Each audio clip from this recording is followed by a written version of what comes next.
All right. Welcome, everyone, to the weekly recovery coaching call. My name is Omar Pinto. And for those of you that are brand new, the way this works is one of you here, whoever is currently struggling with something that they need some help with, we do our best to coach them and help them through whatever struggle they're going through. So if you're struggling with something or you have an objective you'd like to accomplish and you feel like you're stuck somewhere in the process, that's what we're here to do. And the way we do it is through three different skill sets.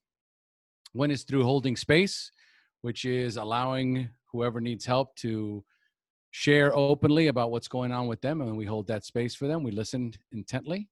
And we then allow ourselves to be guided by our intuition.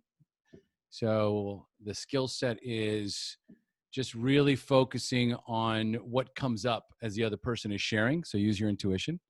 And then we start asking powerful, open-ended questions to see if we can uncover what's behind either the blockage or what you're struggling with. So who has something they are struggling with that we can help you with? Who would like to go first?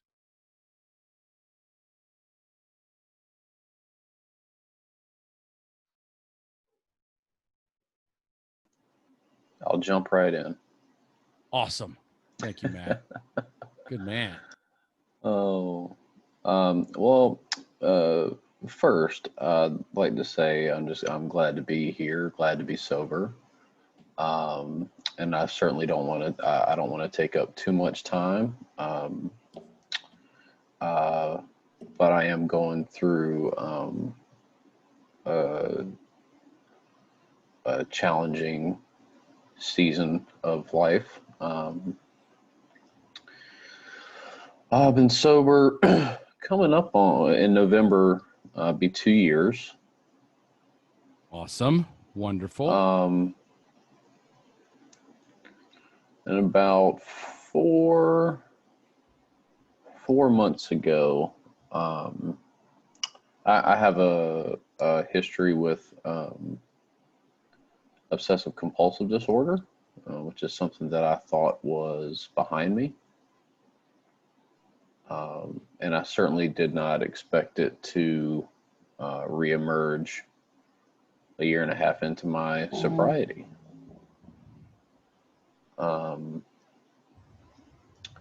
And the last few months have been, kind of a whirlwind of medication and trying to make sense of what's going on and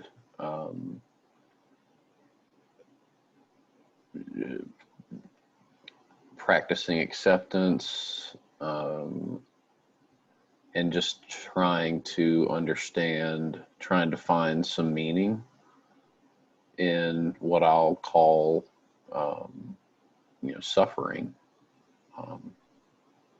And I haven't had to pick up a drink over it, and I don't intend to, drink or a drug.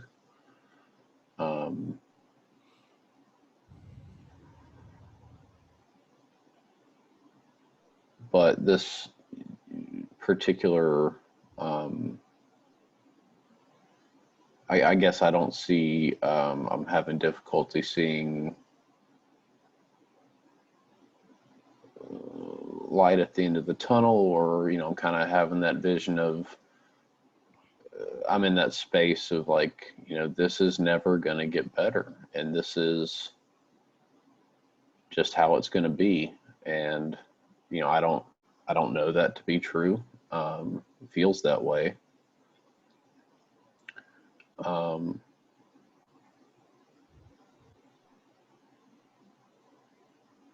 if it is, what am I going to do with that? What am I going to,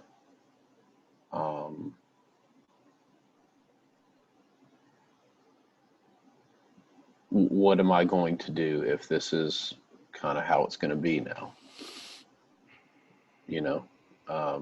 What I'm not going to do is drink. I have no, I don't see myself being able to get sober again if I were to And never. I don't. How about this? I don't want to. I don't want to try. I don't want to find out. I Right. don't want to find Good out. How man. about that? Um, I don't want to find out. And but yeah, I guess just what do you do when you feel like I feel so far away from God and from my higher from my higher excuse me, my higher power, and from wholeness and wellness and healing, and I don't see any path back to that. And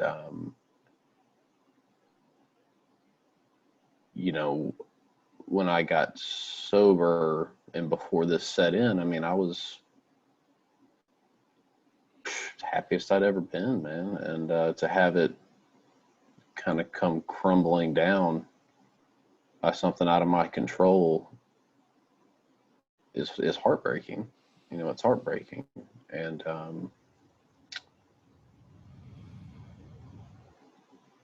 yeah, I just been pretty down about that. As obsessions have a way of taking away, those moments of peace. Um, but anyway, I'm in school. I've been able to do okay with my schoolwork. I'm also working part time.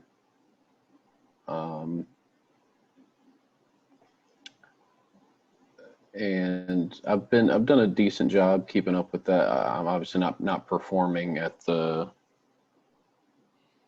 level that I am used to, and try to set for myself in terms of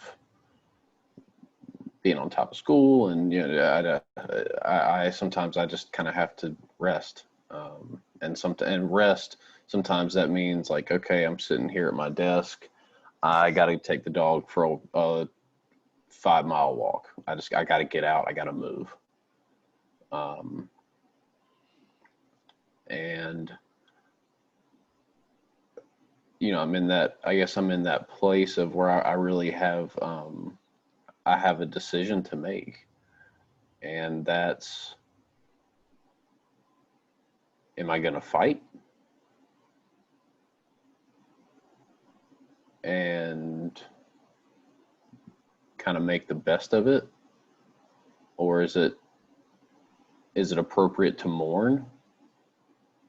And I don't know. There's so much, it can't be answered. They call OCD the doubting disease for for a reason, and I'm heartbroken because sobriety, I thought, was my ticket to lasting peace. And I think it's naive to say that this wouldn't have happened anyway. So in that regard, I guess I'm very fortunate that I got sober when I did.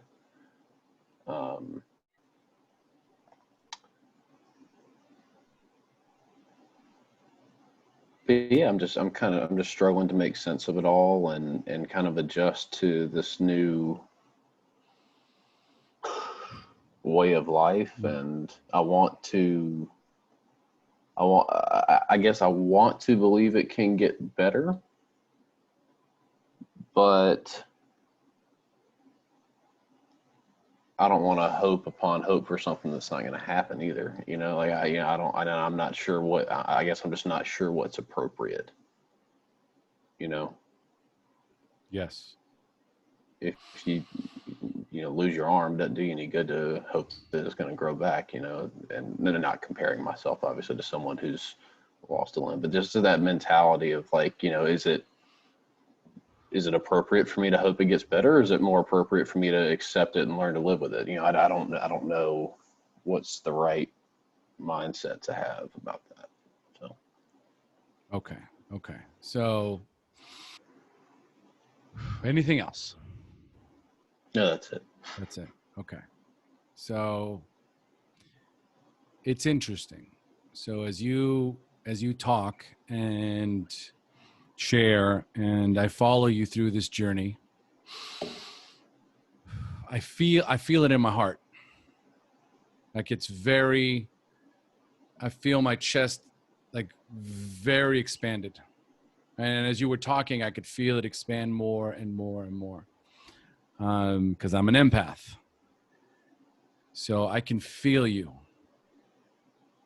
And it's very, very strong. The feeling that I get from you and the feeling that I get as you speak it just got stronger and stronger and stronger.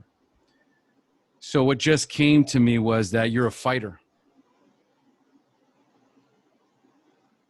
True and true. That you are a fighter. And so like even right now, like I'm feeling myself starting to tear up, you know, and I'm very grateful for that. Like I'm grateful to be able to feel other people's pain, but I'm also grateful to feel other people's strength. So I feel both. I feel your pain and I feel your strength. And I know you have both, which is why you're asking the question, is it appropriate to fight or is it appropriate to mourn? Because I don't know whether to find a way to see the silver lining in all this, or is it time for me to give up?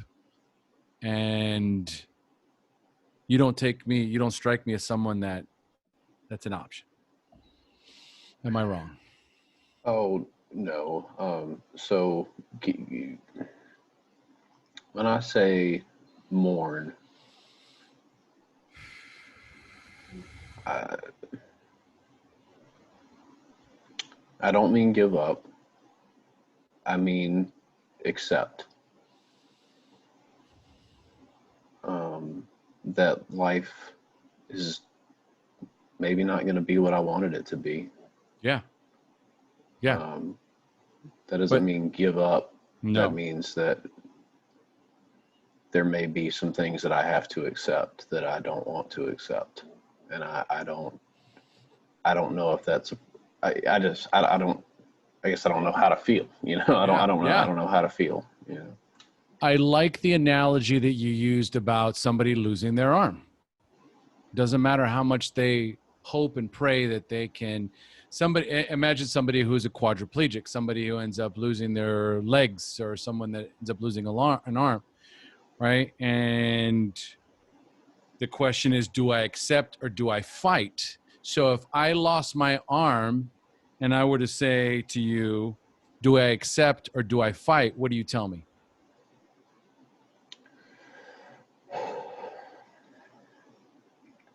Well, you know, I say you accept, and that doesn't mean, you accept that you've lost your arm, and that isn't fair.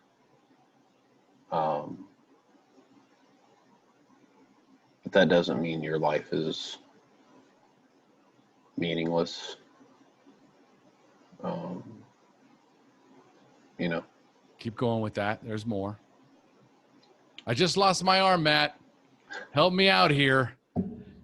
Do I accept or do I fight?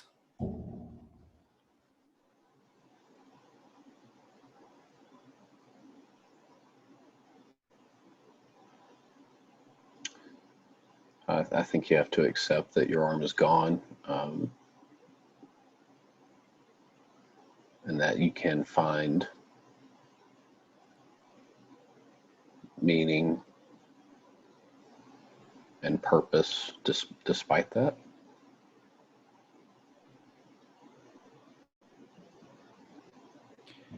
It means exactly that, and it means the answer to that question was both. You accept and you fight. So what? I lose my legs. I have to accept the fact that I can't walk, or I have to go get prosthetic legs, right? Or I get a robotic arm, right? I accept and I fight. And that's what I feel is where you're at, right? It's you were trying to figure out one or the other. You do both. Because in it, I accept that this is where I'm at, but I'm a fighter. And so I'm going to fight. And so as long as I am able to walk and write and take my dog for a 5-mile walk, then I don't lose hope. And so adjusting to this new way of life, I want to believe it's going to get better. Adjusting to this new way of life, I want to believe that it's going to get better. Does that sound familiar in any way to what's going on in our lives, like pretty much all of us?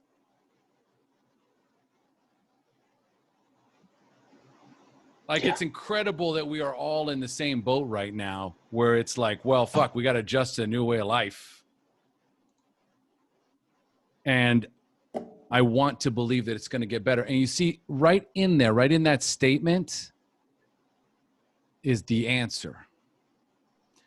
I want to believe it's going to get better. I do believe that it's going to get better. All you have to do is change one word. Replace 2 words for 1. I do believe it's going to get better because I'm a fighter. Now, when I say that, how does that feel in your body?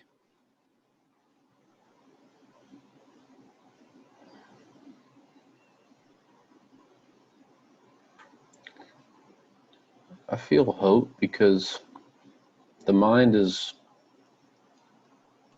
plastic. I guess the word that comes to mind is neuroplasticity. Yes. But I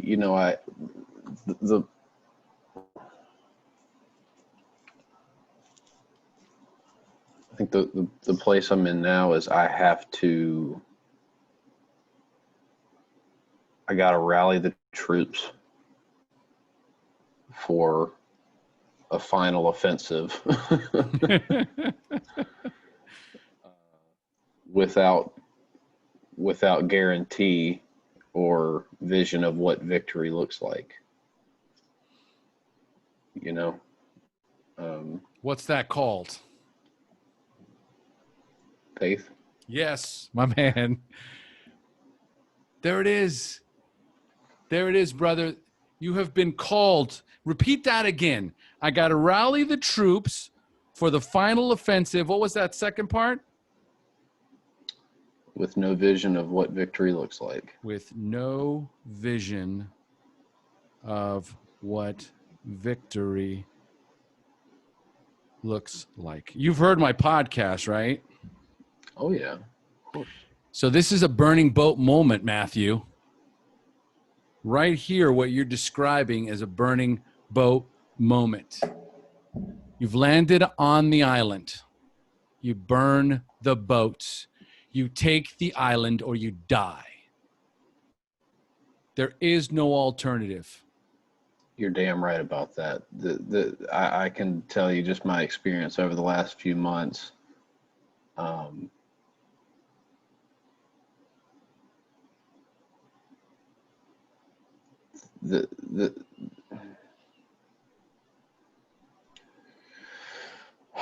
What am I trying to say?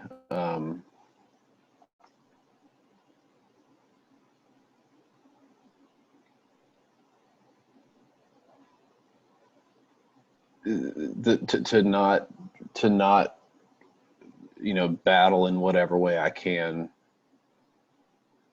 I think ends in death, or a life that's as good as death. Are you living or are you prolonging death? Are you living or are you waiting to die?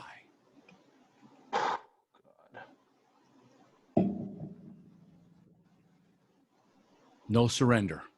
Over the last few months, it has felt like I'm waiting to die. Yeah. And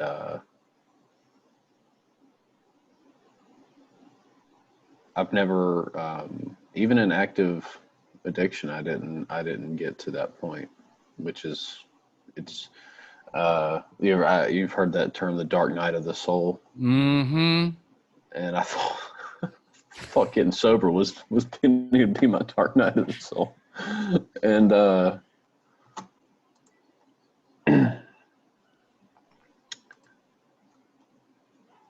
but I've assembled a good care team, medication, and I got the books, and I got the this, and I got the that, and I'm working with an OCD specialist who you would really like, by the way. Oh, I'm sure. I asked him to write me, this was, about a little over a month ago, I asked him to write me a medical withdrawal from school. He said no. That's what I'm talking about. He said, no, I'm not doing that. He said, if you want that, you can go somewhere else. I'm not writing it for you. So he sees it. He sees it. He said, I'm not doing it. So, I'm not letting you give up. Yeah. I'm not letting you quit. But I've been combating a lot of hopelessness, and that's not an easy place to be in, and certainly not a place I ever anticipated to be after getting sober. And but I guess my what I try to remember is you have not exhausted all resources. You have not exhausted your resources. You're not living a lifestyle that is conducive to mental health recovery. How about that? I'm really asking my brain to do a lot, without exercise, healthy food, et cetera, et cetera. I'm really asking my brain to do a lot to right the ship, and I'm not giving it a lot of help.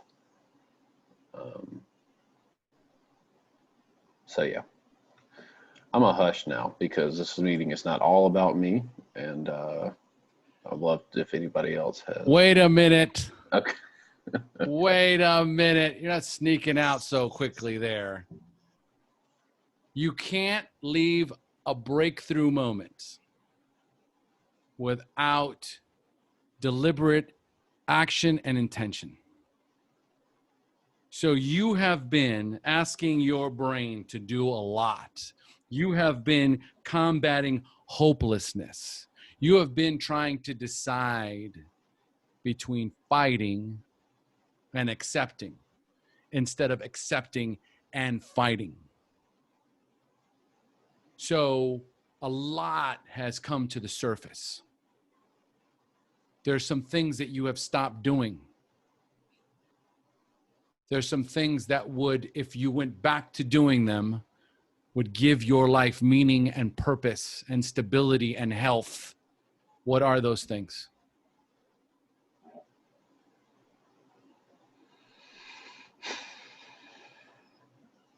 Well, I think exercise is a no-brainer. Yep.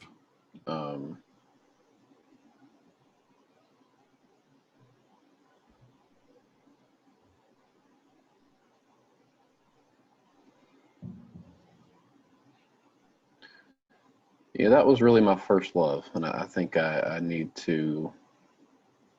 got to get back in touch with that. And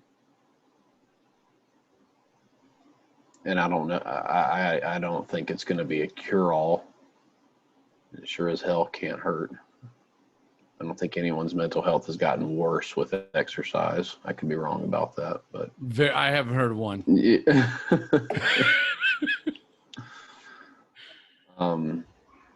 And this is what my OCD counselor has said. He has said, structure your day like you never have in your life. Structure, structure, structure. You need to have an object of focus to bring you to return to. I don't love that because I had worked, I had done a lot of work around kind of releasing the need to be productive all the time. And he's just like, for now, you gotta structure. You gotta have to have an object of attention.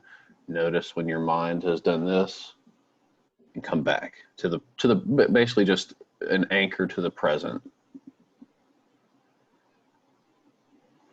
Okay. I'm going to give you one more thing. All right. Okay. I don't know what happens to you when you watch movies like Rocky or movies where there's a comeback. Okay. So there's a lot of movies that have the comeback. And as you're watching the movies, there's that narrative arc of struggle and defeat and failure and then coming back and trying it again. And I've been watching Cobra Kai. Then I started watching, and then I watched The Karate Kid again. And you can't not watch The Karate Kid and then be walking around like Mr. Miyagi or Daniel-san, for like a fucking week. You know what I mean? It just makes you feel good. Here's this kid who's been picked on because I've been there. Braveheart, The Patriot. These are all movies where they die in the end. And my favorite quote from Braveheart is, yeah, you can run and you can live. But you ask yourself, years from now, did you really, truly live? This is your moment. This is your time. Do you settle for the table scraps of whatever the fuck? Or do you fight right here and right now for what is yours? And so this would be my recommendation, is to watch Braveheart and The Patriot. Let all that music ring through your ear, play it loud, because they have all this great music that's playing along. And I am just talking about it and getting goosebumps, thinking about how much I love those movies and how much they inspire me. Because it's about the comeback, Matthew. Think about where you're at in your movie right now. This is the time where Rocky gave up when Apollo was trying to get him to fucking get back in the ring, to get back in the training, and all he could picture was himself getting clobbered by Mr. T.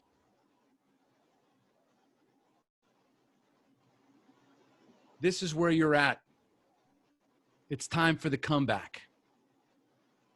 It's time to say, you know what? Not one more day, not one more minute, not one more hour. I will fight to the death. You with me? Hell yeah. Crying all these damn calls. Jesus. All right, I'm good. I got this. Because,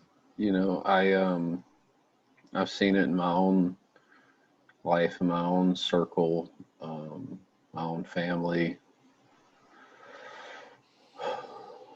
What happens when people make a choice to not fight? And that doesn't mean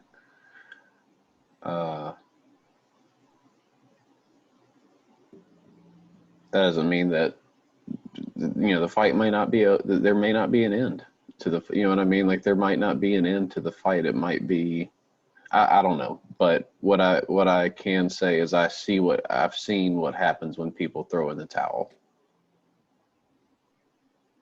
First, it's the mental health.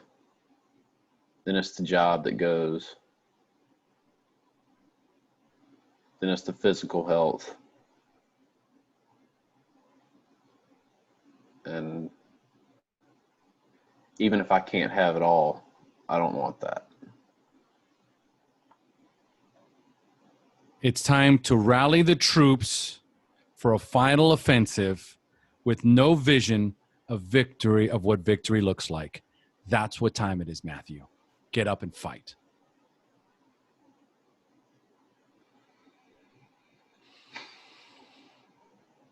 I love you, brother. Love you too, brother. Thank you guys for listening. Make more of these meetings. That too. Okay. How about an applause for Matt? Thank you, guys. Annabelle, you're up. Yeah, I just wanted to say that I can so relate, because the whole mental health issue is such a big thing for me. And although I wrote this in the chat, like I don't have the exact same thing as you, although I can have tendencies to that, to the OCD, but it's not like my main thing. But that's been a hard thing for me, because it's like when it comes to sobriety, I know that I'm not going back to like a happy, like everything's good life, because I know that I have these struggles and these issues. And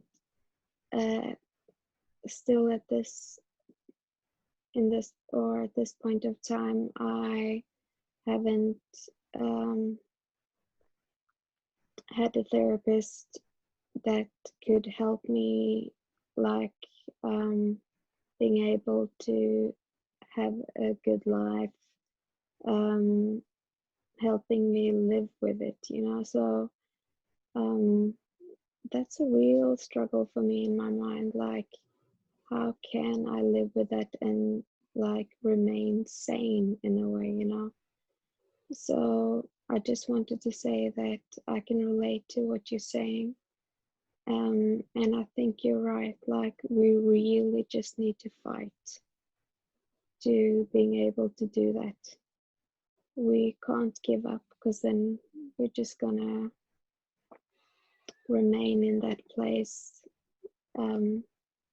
that's not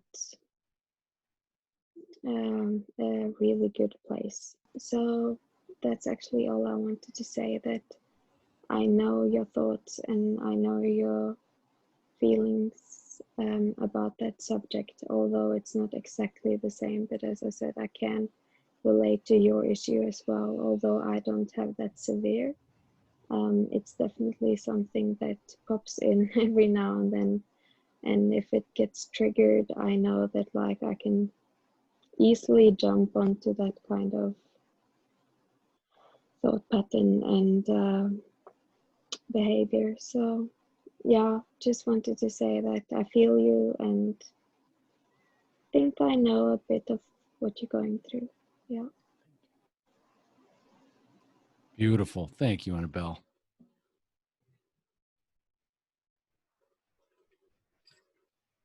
Who wants to go next? I'll go next. Thank you, my Edwin. name's Edwin, grateful recovering addict. I can relate. I think to a great extent, having the condition that I have, one of the symptoms is obsessive compulsive behavior, which is also tied to thinking, obviously, and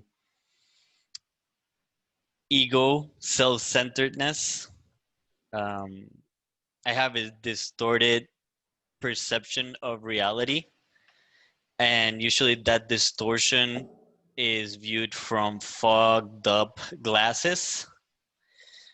And you touched point on a few very important things. You know, you touch on the word suffering, you touch on the point anchoring to the present. That is hugely important. The past and the future don't really exist. A lot of, and this is expressed to some degree in the triangle of self-obsession. So if in that literature, it basically talks that if I'm being self-obsessed and I'm looking at my past, I'll see resentment. If I'm self-obsessed and I'm looking at the future, I'm looking at fear. And if I'm self-obsessed and I'm in the present, I'm in hate. If, on the other hand, I'm God-centered, which is the other side of the coin, and for me, like the word God is up to your interpretation. For me, I don't even fully understand what that is. I just call it universal energy, higher power, God, whatever you want to call it. But just for me to try to understand the higher power is for me to try to explain to an ant human civilization.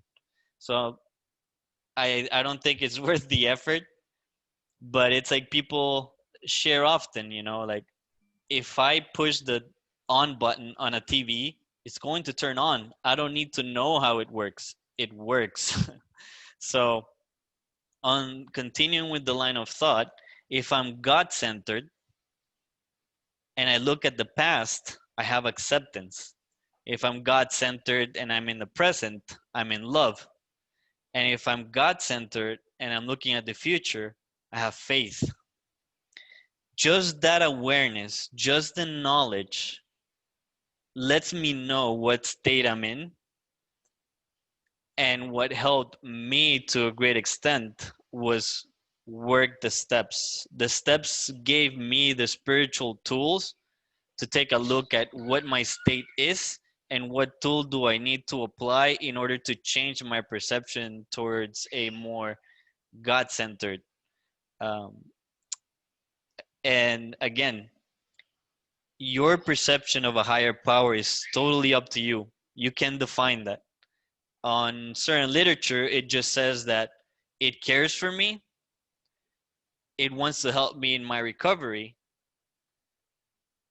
So just those two specific attributes. And for me, a higher power is omnipotent, omnipresent, and omnisapient. If there is a higher power that knows everything, is everywhere, and can do anything, what do I have to fear? If there is a power that loves me, cares for me, and wants to help me in my recovery, what do I have to fear? And a lot of that is my distancing from the present. So I'm going to tie it back to what you said. I need to constantly, and a lot of spiritual philosophies do huge emphasis that their main and almost sole purpose is to anchor my awareness to my present.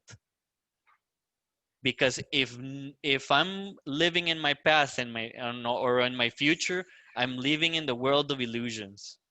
The only thing that I have is right here, right now. Nothing else exists, and it's an illusion. So if I know what it is that I need to do, I need to do it right here, right now. There is no other time. Time is also an illusion. Right here, right now is the only thing that exists. So if you know you need to take action, whether that's going to the gym, create a resume, whatever it is that you need to do, it's okay to plan, obviously. You can sit down, write it up, and then here and now take action with whatever you have. Start where you're at with what you have. Because everything that you need, what you truly need, you already have. You're not lacking. You already have whatever it is you need. It's going to take effort, and it's not going to be easy, because if it were easy, a lot of people would be here in this call and would be taking action. So it's not easy, but you're here in this call, so you're already taking some level of action. So take advantage of that momentum. That's all I got. Thank you. Thank you. Fucking fantastic, Edwin. And that's also a Rocky quote. There is no tomorrow. There is no tomorrow. I got a lot of mo. There is no tomorrow. I don't think he read Eckhart Tolle, though, but you know, that's neither here nor there. All right, who would like to go next?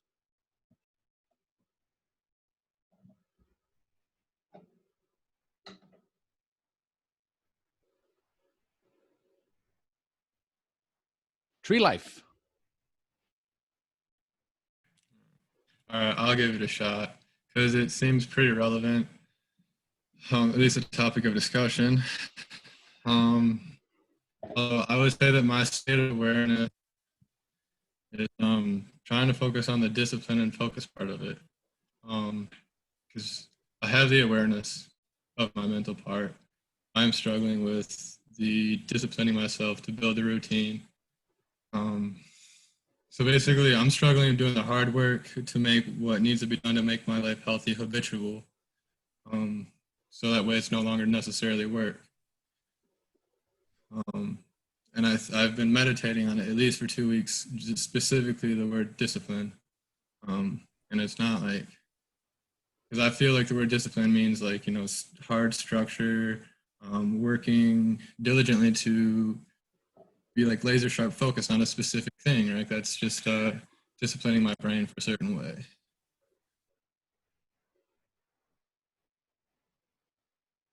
Where'd he go?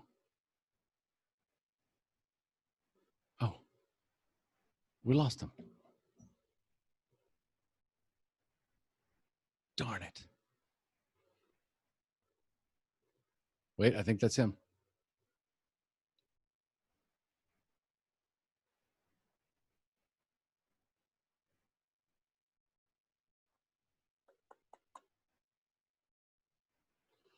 Oh, no, that's Mel. Okay. Let's wait for Tree Life to come back. And let's... Oh, no, there he is. Sorry, my internet's been really choppy this whole meeting.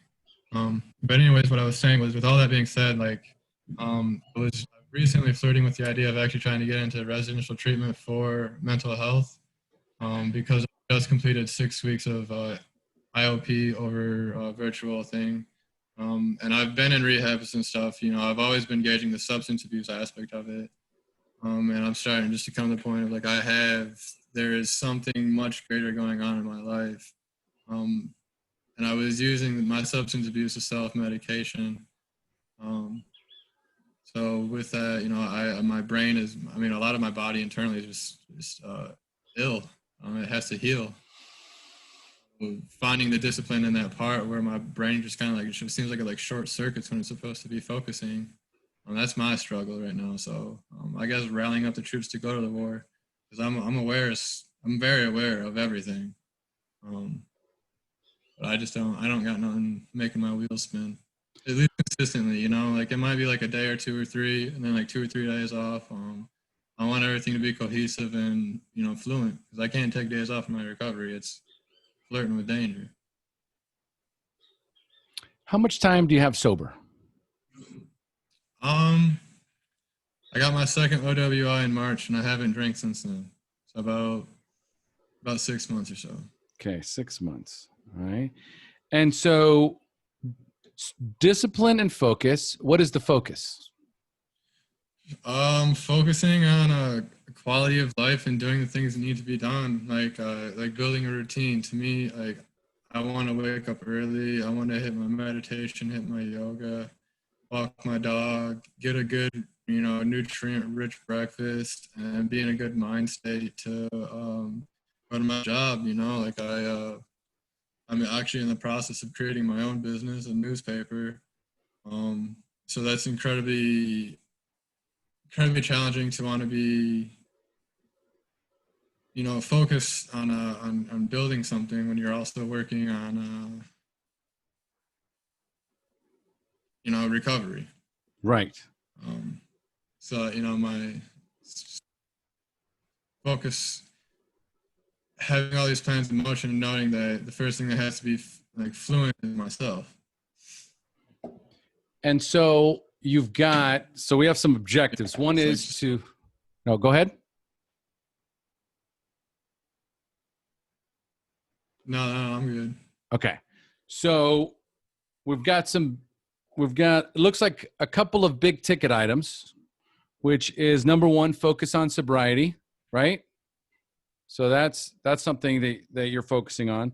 Then you'd like to implement a morning routine consistently, and then creating your own business. Is that where we at? Is there anything else? Yeah. Other than simple maintenance, no, not really. Okay. Which one of those creates the most overwhelm?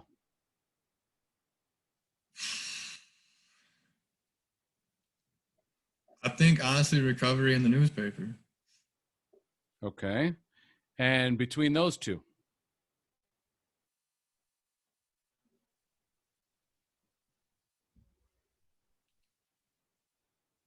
Probably the newspaper. Okay. Business. Newspaper. I want you to understand something. And it's, you know what's not ironic? Your internet. So think about the calls dropping. Okay. It's fluctuating in and out because there's not enough bandwidth. It's hard to have discipline and focus with your internet when there's not enough bandwidth. So what's needed is a higher speed internet, right? For sure. Okay. So right now what's happening is you've got in your brain is a similar speed as what you have at home in internet. The bandwidth right now needs to increase. And that is just going to take a little bit of time. So that's why I asked you, which one of these things is overwhelming you the most? I already knew it was the newspaper. Why? Because I have to start it. I have to build it. I have to make it profitable. There is a laundry list of things that need to be accomplished. And the idea of doing anything else falls to the wayside because there's no more bandwidth. So here is what I would suggest, should you choose to accept. But I kind of have to take the newspaper right now idea and put that off. So imagine that there's a bookshelf, okay? So I have a bookshelf in my house, a mental bookshelf. And on this bookshelf are all the things that I want to accomplish, all the things that I want to do on a daily basis, on a weekly basis in my life. So I have life vision, and I have my weekly vision, and I have my daily vision. And so the idea is not to let go of anything. The idea is simply to prioritize based on bandwidth. And I'm pretty sure that right now, what's most important is for you to build up your bandwidth. And the way that you're going to build that bandwidth up, because like, for example, me, I got a lot of fucking bandwidth, bro. Okay. I juggle a lot. In my first year of sobriety, I couldn't hold a job in customer service. So I had to build the bandwidth up. And so right now, how do I do that? I have to strengthen the things that currently are the most accessible to me. One would be to have a very structured recovery routine, whatever that is. Next would be a very structured morning routine where it is either prayer or meditation or exercise or journaling or whatever. You decide. You decide whatever it is, but you should have at least ideally 2 to 3. 2 to 3 would be great. Like here's my 3 in the morning. 20 minutes of meditation, 10 minutes roughly of journaling. It usually takes me, because I only do like 1 page in my journal, right? And then I jog for about a half an hour, okay? I'm not looking to be, Mr. Weight Guy, okay? So I jog for half an hour, I meditate, I do a little journaling. Boom. Every time I do that, I remind myself how awesome I am. Just simply by completing that one task, everything else is gravy. And then I have a very structured schedule throughout my week for my clients, for these calls, for my family. And so that also provides me with more bandwidth. Because once I've scheduled out my week, I'm not thinking, oh my God, what am I doing on Thursday? There's this thing, I might have this thing coming up. Oh my God. All that bandwidth is left wide open because once my schedule is done for the week, I no longer have to think about it. I know exactly what's coming. So when you know what's coming, when you've prepared for your week, you've prepared for your day, you add bandwidth. Is this making sense? For sure. Okay. So based on, like I'm go ahead. Someone who likes to keep a routine. That's like, I mean, I really like building a routine, and like that's basically like Achilles tendon right now is not having that, like things to build around. Because for a while it was IOP, and for 10 hours a week, I knew that this is what I had to do, and I just got to get through the weekend, and then that's why I started adding in these things. But then when that left, I didn't have that barrier anymore, that crutch. I was trying to find another way to get back into it, so it was like these meetings and stuff like that, and now I'm back into the outpatient. So these are just like things for me to get into the community, and I might get into the routine of just like specifically like which day I go to which meeting, and kind of build around that type of agenda. If that's what I have to do, that's what I have to do. Like I'm totally. I know the routine is what I have to do. The routine, when you start your day off with intention, focus, and direction, because like you said, discipline. Oh my God, it sounds like, like so much work. Oh, discipline. Ugh. And really, it's more of just consistency, my friend. That's it. It's more like, how can I have a more consistent, how can I create a consistent intention for my day every day? And I don't have to take such a huge, I don't have to make it a big production. Again, it can be as simple as listening to a guided meditation, listening to a podcast in the morning. Like every morning I am going to listen to, are you taking off, Matt, or did you have a question? No, I was going to chime in. No, chime in. No, go. Oh, I wanted to mention, with respect to like, OCD and all that, and there's a billion different treatments, exposure and response prevention, distress tolerance, all this other kind of stuff. But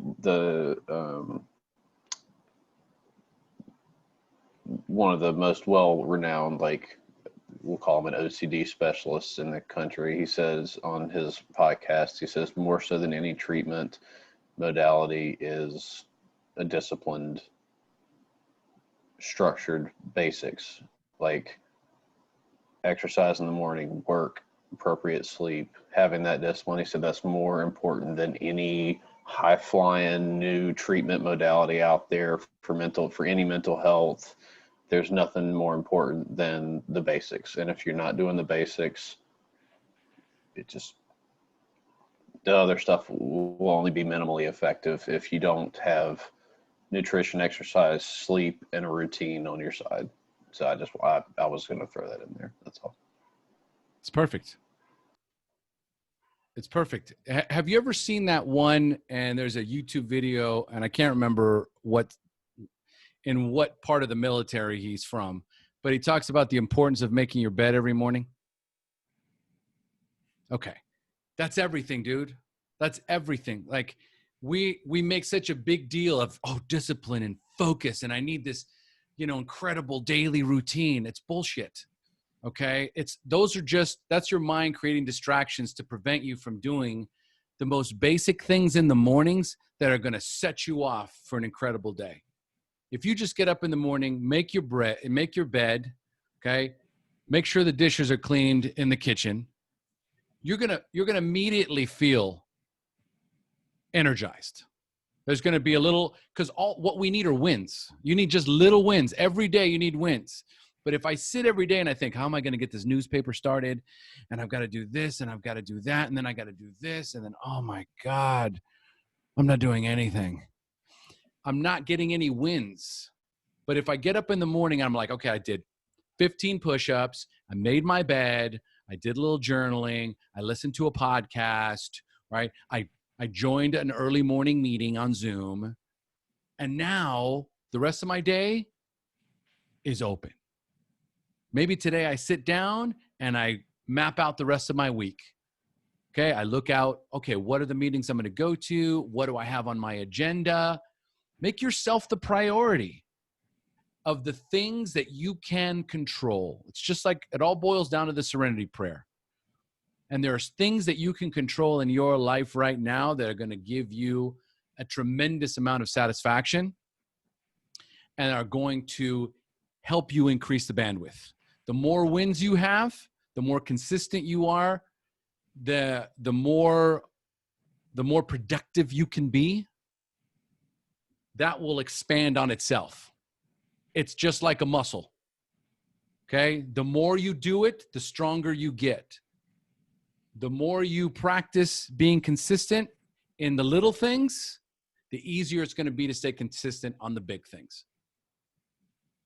How's that sound? I mean, it sounds about right. Okay, so like Matt, with every breakthrough comes action.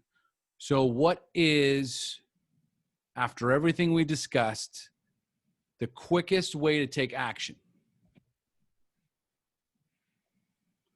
You just do it. Like that goes a long way, bro. Like if you can get behind that, just do it. That works. Yeah. Okay, so just do it.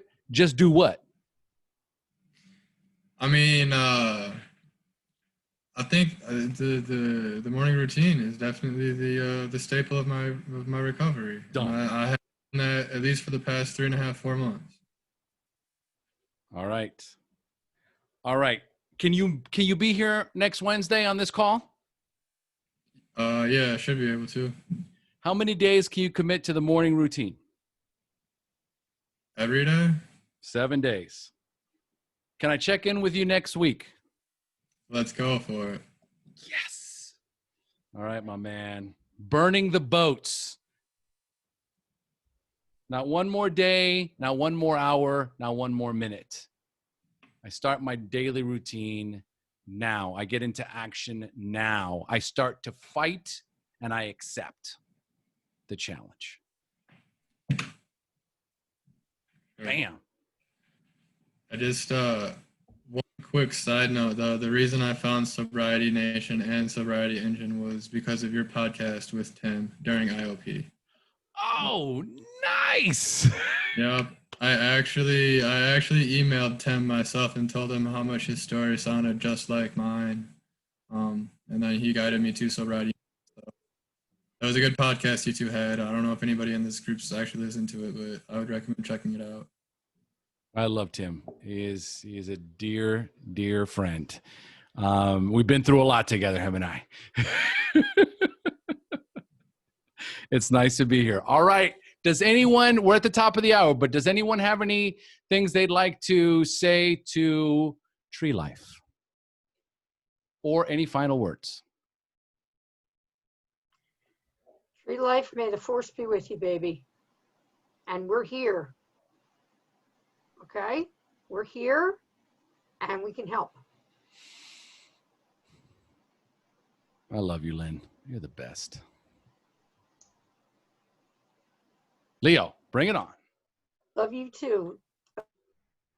Is that a smile I see? Tree Life, was that a smile I saw? Were you trying to smile there, man? I'm capable of smiling. I'm more than capable of smiling, buddy. Thank you. You recommended me to come to this meeting as well. Leo is a big, giant ball of love. Love that, man. I see that.